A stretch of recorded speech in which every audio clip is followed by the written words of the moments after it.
All right, welcome back. This is the next video in the machining using small hobby lathes. We're going to discuss turning tools, and obviously the first thing that comes to most people's mind is the high-speed steels. Now, I had to scrounge around to find some. We don't have a whole lot of around the shop anymore. So, I mean, they're neat to make radiuses like this one. It's got a radius on it, stuff like that. But nowadays, you got a tool or a part that's got some funky stuff on it, you just throw it in the NC and program it. So not a lot of need for it on manual machines anymore because it's too easy to program and do it on a CNC. Anyway, high speed steel. Obviously, we got pieces like this one. That's pretty much your turning tool, ordinary turning tool. This one you can use as a threading tool or whatever, 30 degrees on the sides. The big old grooving tool right there. That's for turning, for like facing and stuff like that. You can just figure out however you want to do it. I mean, that would be a blank there. That's how you would get it if you ordered blanks. But anyway, let's see. Now, what would be the best choice for you? Would it to be buy just blanks and grind them yourself, or buy the set that's a pre-ground set, and it kind of has like, I don't know, 8, 9, 10 pieces in it and different shapes to begin with. That way you don't have to start out trying to learn how to grind it. It's already kind of there, and all you got to do is keep them touched up as you wear them down. The next thing is Brazed on carbide, and like this is your typical turning tool. This is an AR6 here size.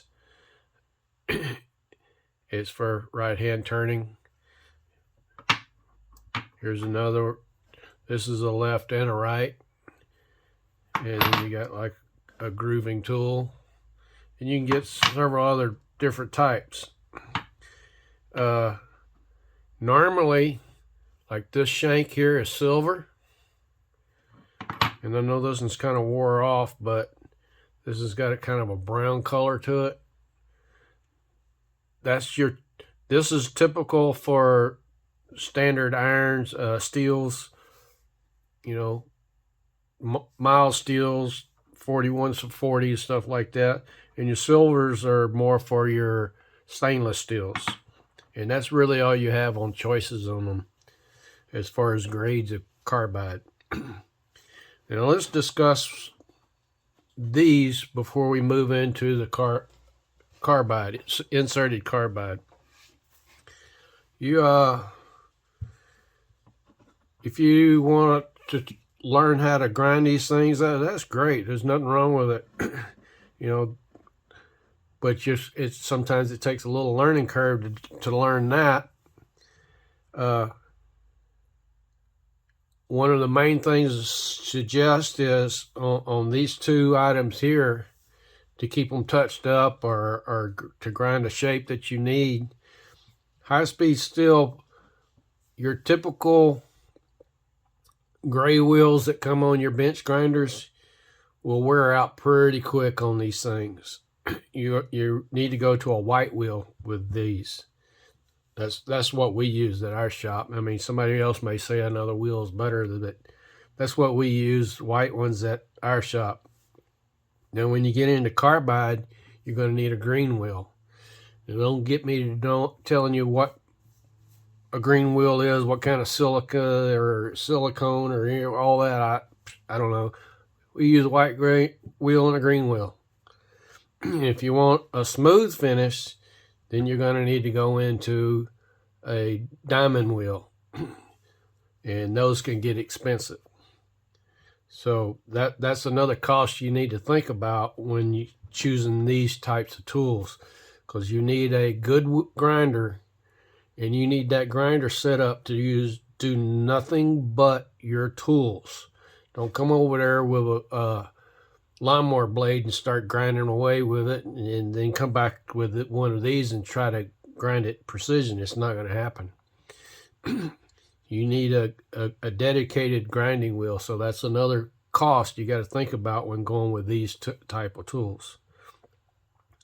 Now, when you go, if you go with these and you set you up a grinder, the first thing you got to do is make sure that those wheels are nice and flat. And most people will grab that old wheel dresser that has the big handle on it and got all the little wheels on it and start grinding on it. That thing's a piece of junk.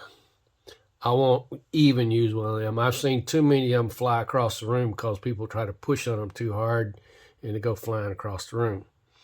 So what I want to say first off is, if you do use a grinder, make sure you use your PPEs.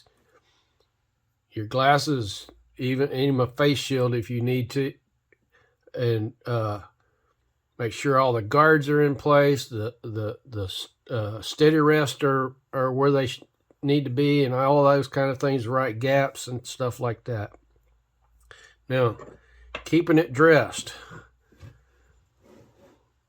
This here, I don't know what the technical name for it is. We call it a dog turd, because by the time you get through using it, it looks like one. This is a pretty new one. It's just got a little bit missing off the end of it. But you take that and you set it on your rest there and you slide it back and forth and get you a nice, smooth, flat surface. You can step up from there to one of these. This has a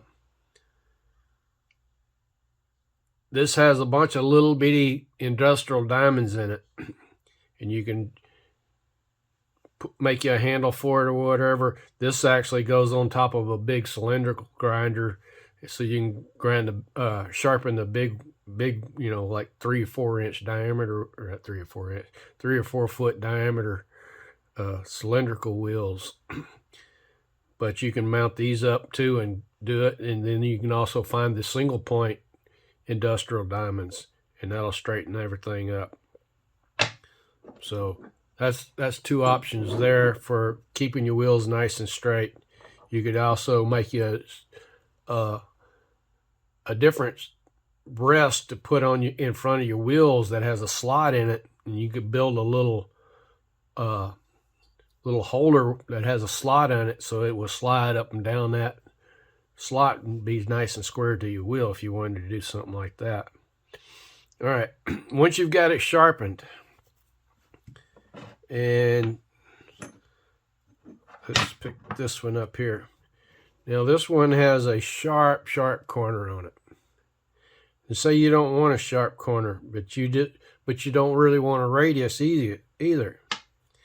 Well, you take one of these, which is nothing more than like a sharpening stone. This one's, I think, came from Kindle Metal or something like that.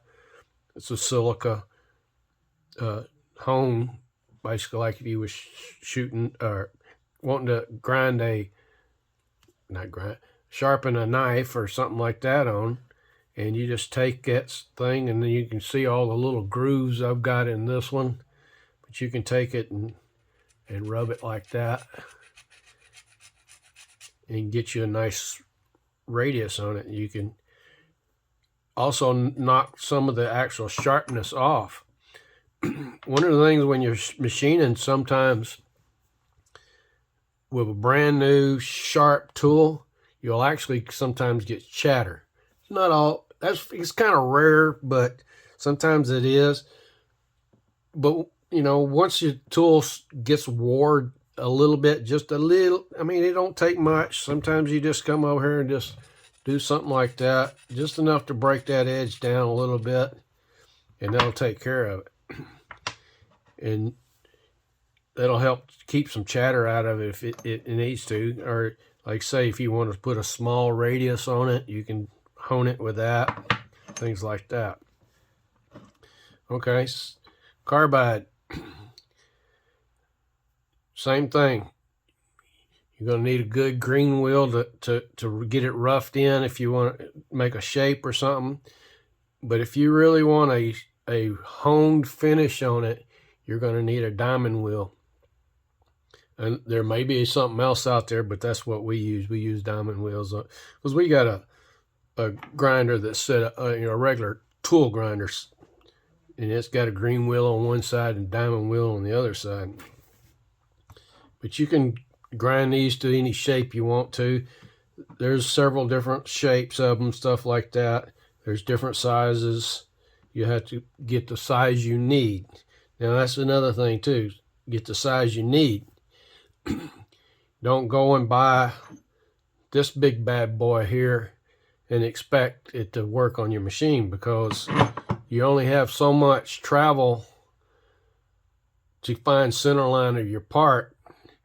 And if this is already above your center line, you can't drop it down anymore, then it's not going to do you any good. It's always to get a little bit smaller if you have to, and then shim it up to find center line on your machine.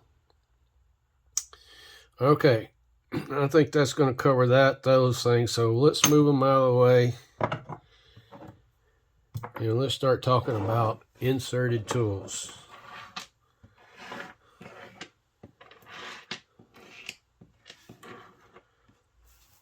Now, we have the basic square, round, and triangle.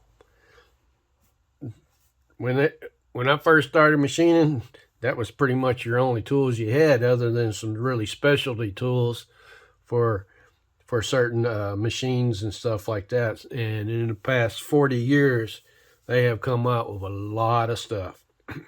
A lot of stuff. But if you're going to go into the cement or the insert holders, I would suggest getting one that's a triangle shape, because there's tons of those out there. Now, how do you know what to get? Well, same thing here too.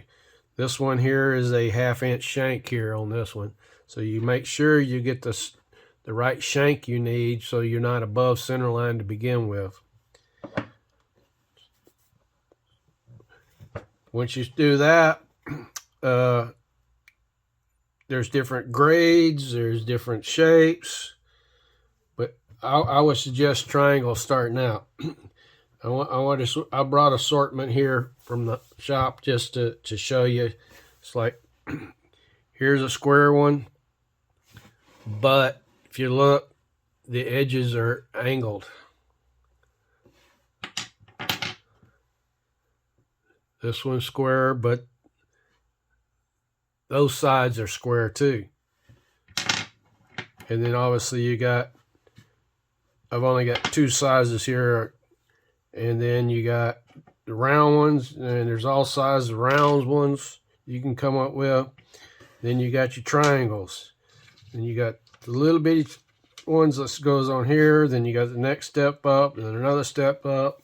I believe there's one bigger than this, and I'll explain some of that here in a second. And then you got these triangles, but these triangles go on a tool holder and hold like that. And that's I don't know if it's focusing there or not. That's like a grooving tool to put an O-ring groove or a snap ring groove, stuff like that. This one's same thing, but one's left hand, one's right hand. And you also have them for threading. That's a threading insert. And then you have the lay down triangles for threading.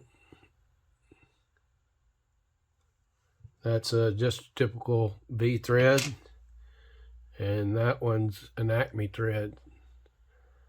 Let me see if I can see here.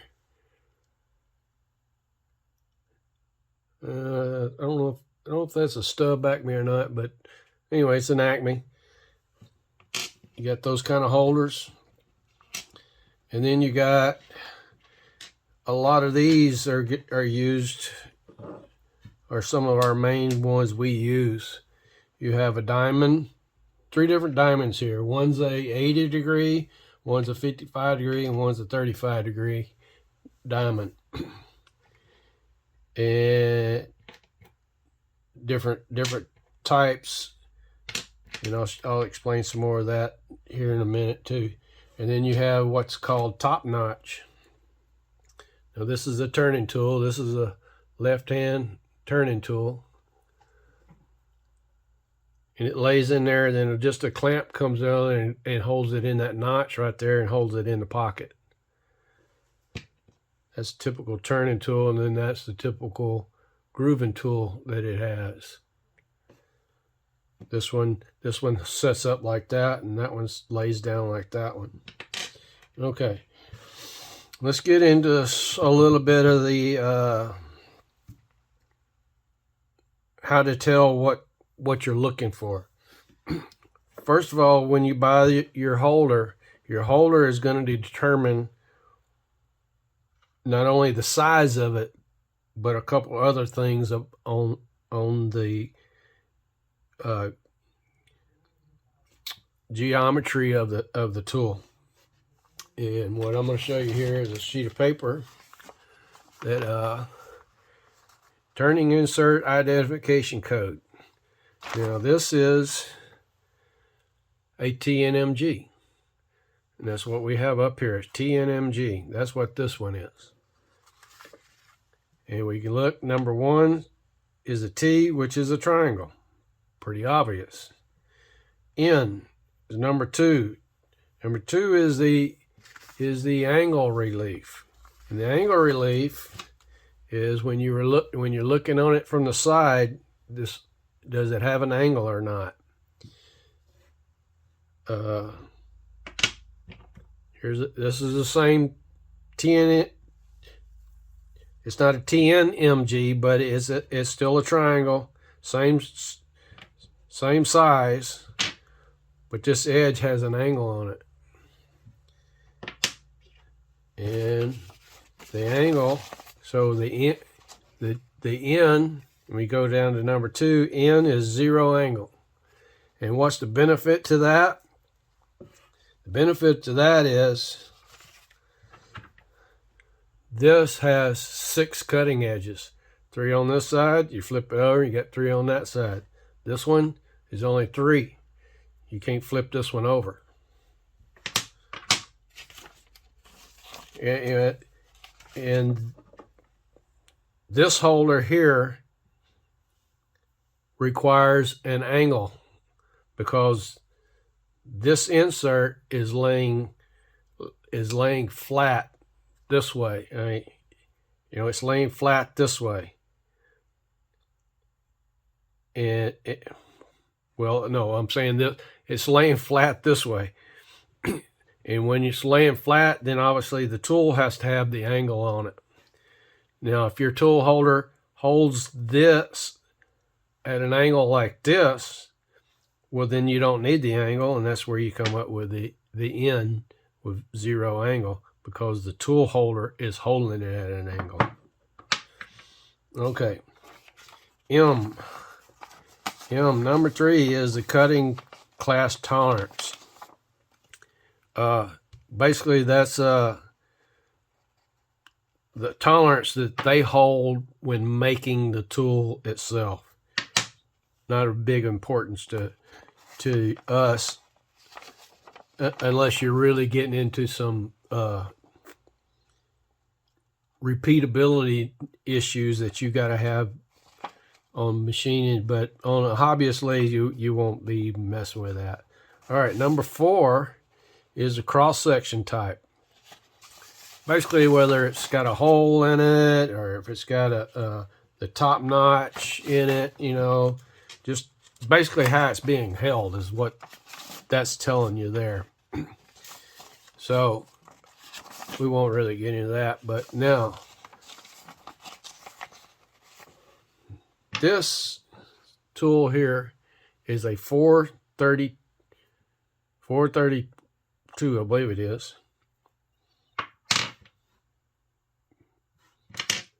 No, that's a 431. This is a 431. And what that stands for is 4 stands for the size of it. And that size is determined by the radius that goes around that hole.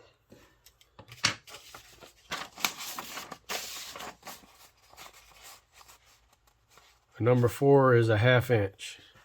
So if we took and measured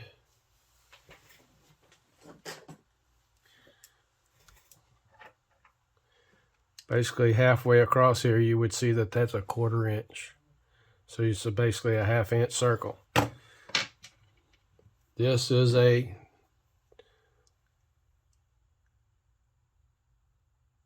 let's see where we got. Yeah, this is a 2.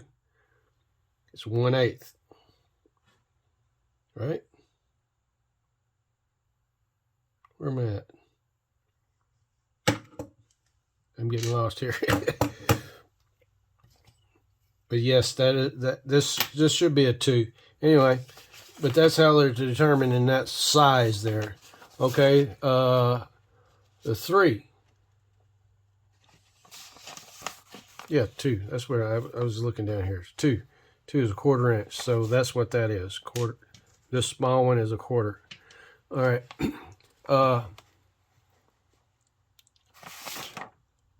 Number 6, a 3. A 3 is the thickness of the material.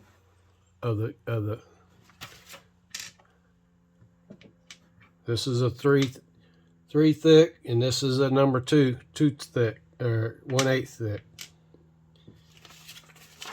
And then the last number, number 7. This says 2. 2 is the size of the radius. 1/32 radius on the end of it. So if you had a 431, it would have a 16th radius. If you had a 432, it's a 632 radius, and on and on. And it's like here, that's an 1/8 inch radius on that tool. But that's how you determine how to read those numbers. Okay, so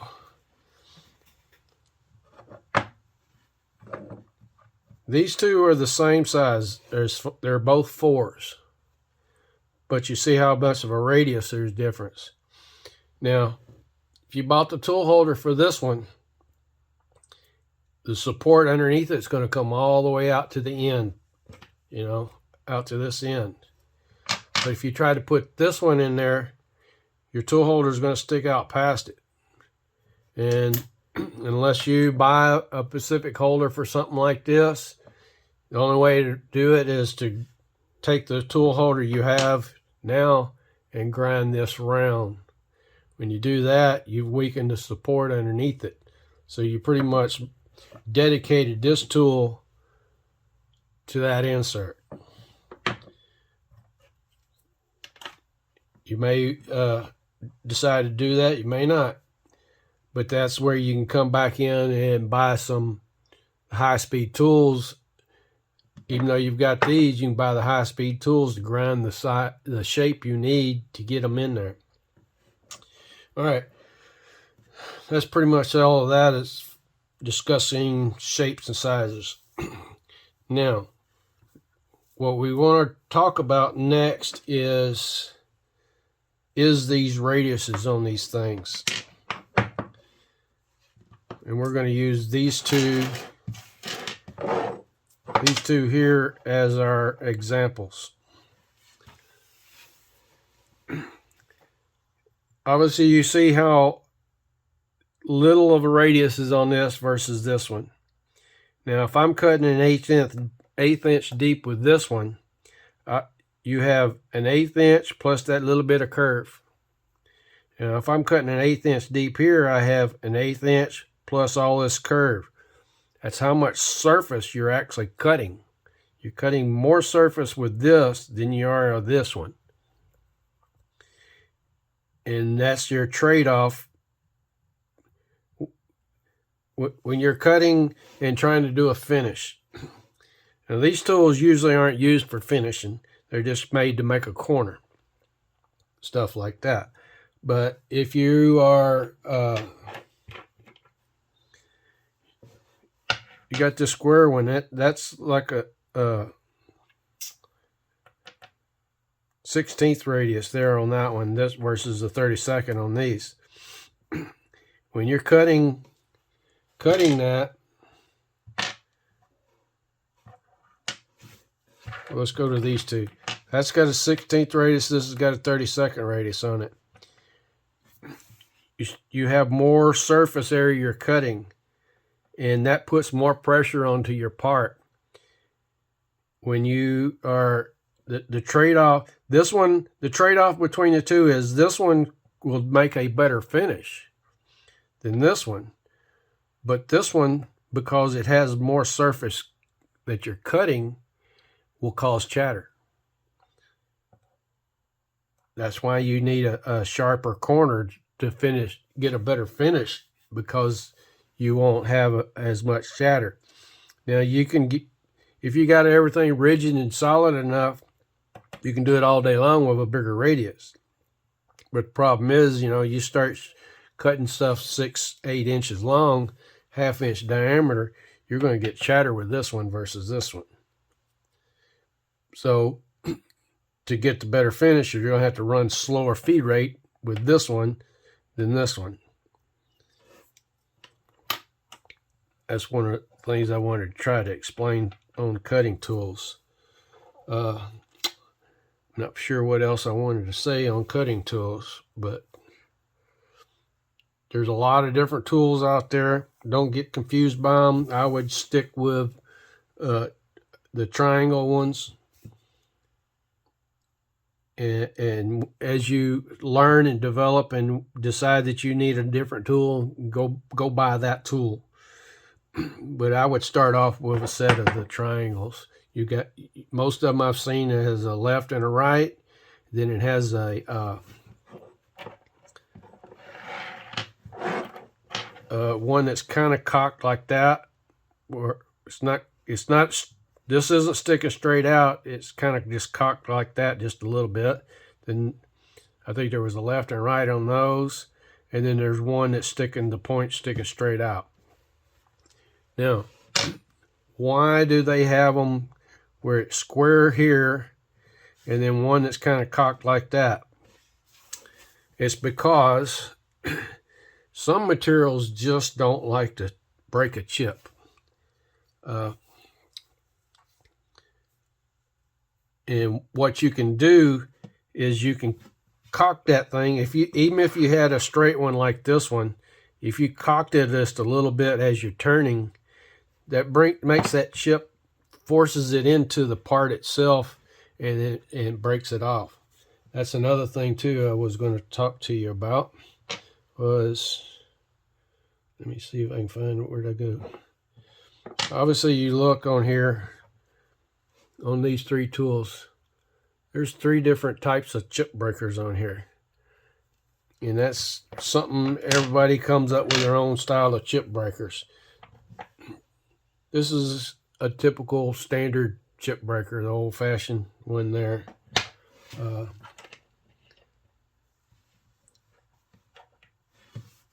When you're cutting these with these tools, these chip breakers are designed to have to be cut an X amount depth before they'll actually start breaking a chip. So when you're running these small little lathes and they got no horsepower, I mean, if this get these little ones over here. If this little insert, that chip breaker, is designed to cut down, you have to be a minimum of a 30-second deep to break a chip. If your little hobby lathe can't handle that much cut, Well, you're never going to break a chip, so don't get frustrated when you can't make it break a chip. Like I said, sometimes you can take it, if you're cutting like that on a right angle, and it's not breaking a chip, you can always turn that tool just a little bit, and sometimes it helps, sometimes it don't. Another thing too, if you're getting a little bit of chatter, you can raise it up above center just slightly, a few thousandths, 10, 15 thousandths. Sometimes that helps. What else do I want to say about it? There's something else. Grades. Obviously, you see they're all different colors here. Most of the ones you're going to be buying for your hobby lathe, there's just going to be a nitrate coating.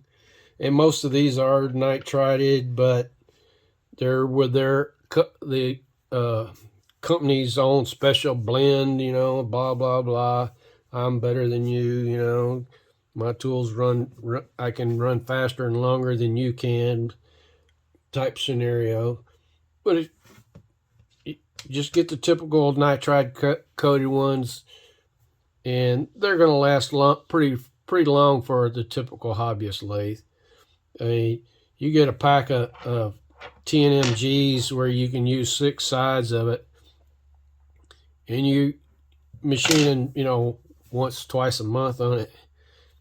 The tool's going to last you a long time. If you got a pack of 10 of them, you got 60 cutting edges there. So that's something to think about too, versus these, because you can always go back and touch these up a little bit.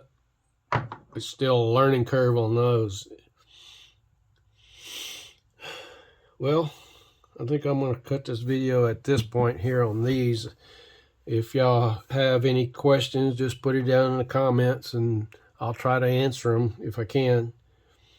And the next video will be on ID turning tools. So we'll do some turning tools and some grooving tools, and I'll show you some different boring bars and stuff like that. All right. Thanks for watching.